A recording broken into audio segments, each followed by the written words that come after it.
Before you go dig in your yard, find out where your underground utilities are located. Did you know April is National Safe Digging Month, and it coincides with the season of spring, the time when homeowners are out landscaping and doing outdoor home improvements. So joining us now is Ruth Weintraub, Supervisor of Damage Prevention and Public Awareness for TECO Peoples Gas. Hello, Ruth. How are you? Good morning. I'm fine. Thank you. Well, I wish I had your number this past weekend, 811, right? Because we did all of our digging, and my daughters are into planting now, and they found something. They're like, Mommy, what's this? Thankfully, it wasn't a TECO wire, but it's just something to remind our viewers of this time of year when you get ready for it. You want to take that step. What do you need to do?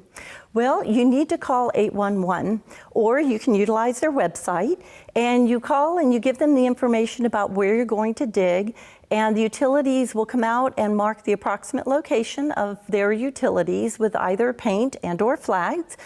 And then they will respond to that ticket that's created, and then to make it safe for you to go out and dig without damaging the utility lines. That is so important. And, you know, I'm referencing landscaping, but of course this applies to any kind of work that you're going to do outside that could disturb some lines. Right. Anyone who is disturbing the surface of the earth, also known as digging, has to call 811.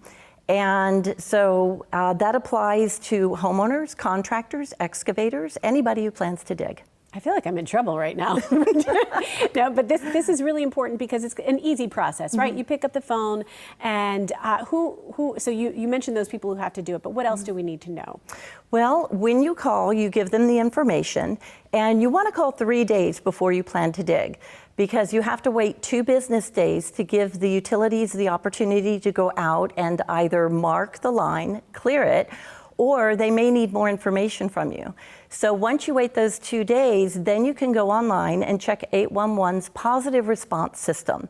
And you can see which utilities actually marked, or if we did need more information. So once everybody's cleared and marked, then you can go out and you check your area, and you look for the marked responses, you look for the marks on the ground, and then you dig safely around those lines. Or if your project is too close to where we marked, think about moving your project a little bit away from that. Okay, there is a process. And I hate to bring this up, but can you think of instances, you know, where there have been issues where someone hits a line and then what ends up happening? What do they have to deal with? Well, depending on the utility they hit, they have to call 911 first.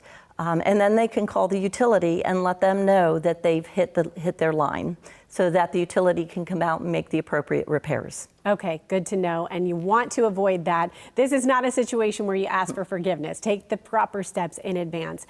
And just in general, if you're out and about and you see something related to any sort of utility line issue, what do you need to do? Well, you can call the utility.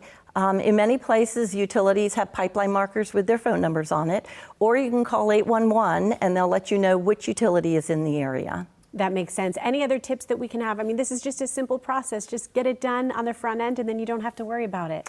That's right. Call 811, wait your 2 business days, check your positive response, and dig safely. Dig safely, absolutely. So there you go. And by the way, what we found was a sprinkler deal. Thankfully, but I should have called 811. You can do that.